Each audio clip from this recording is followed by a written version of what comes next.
nous avons eu la crise financière la plus importante de l'histoire, depuis les années 30, et aucun de ces gars-là, qu'il avait créé de toutes pièces, de Corzine en passant par tous ces gars-là, n'a été en prison.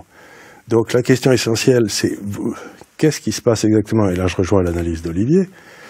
Il y a un homme qui a demandé à avoir un petit déjeuner avec moi il y a 3-4 ans, qui s'appelait Thomas Hoenig, qui était le chairman de la réserve fédérale de Kansas City, qui était voting member du Fed, qui a voté 8 fois contre son chairman, Bernanke. Et il m'a dit, on a sympathisé, on était deux chez Balthazar en bas à New York, là. Et il m'a dit, Charles, il faut que je te dise quelque chose, tu m'es très sympathique.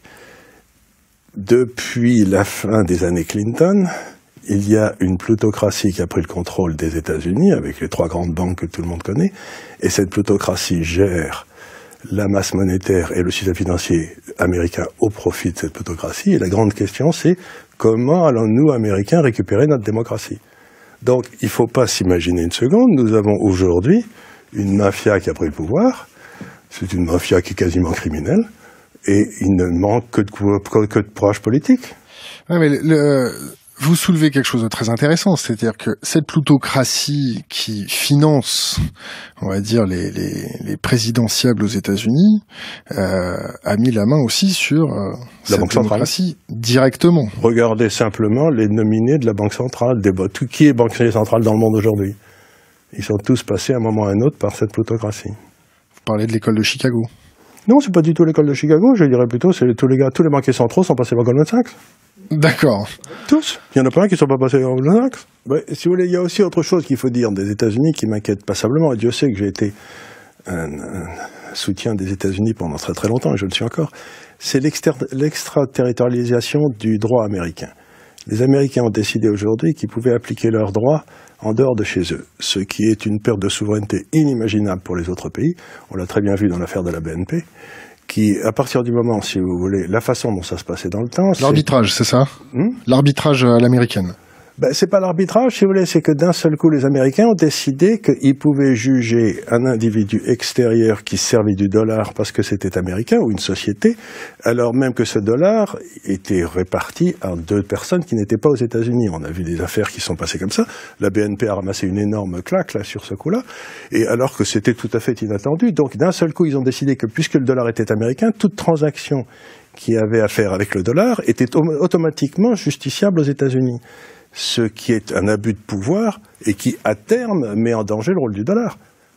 Les Américains exercent un pouvoir énorme car ils nous disent, si vous ne le faites pas, vous serez interdit du dollar. Or, si vous êtes interdit du dollar, vous pouvez fermer. Donc, il y a un pouvoir américain exorbitant. Exorbitant, il est ce qu'il est, et je ne vois pas que ni l'Europe, ni le Japon, ni la Russie, ni la Chine puissent, dans un délai de 10 à 15 ans, contrecarrer ce pouvoir-là. Ils disent, si vous ne faites pas ce qu'on vous dit, si on vous les ordres qu'on vous donne, vous êtes interdit de dollar. C'est-à-dire qu'à ce moment-là, vous êtes puni. Ils ne vous disent pas, vous avez le choix. Vous n'avez pas le choix, puisque aujourd'hui, 80%, tout ce qui s'est passé après la Deuxième Guerre mondiale, c'est que les États-Unis ont fourni le dollar comme une monnaie internationale, et l'arrangement qui existait à l'époque, qui était très simple, était de dire, la banque centrale du pays en question, d'un pays par exemple la France, vérifie que les transactions qui ont lieu en dollars entre 2 de ces entités, entre la France et le Soudan, entre la France est conforme à la loi française, et dans la mesure où elle est conforme à la loi française, nous n'avons rien à dire. Ils ont fait un reversement de charge de la preuve totale, il y a à peu près 7 ou 8 ans, il y a 7 ans, et ça a complètement transformé le monde. Donc qu'on ne me dise pas, ils ont tout changé, qu'on ne me dise pas que c'était comme ça avant, ça n'était pas comme ça avant.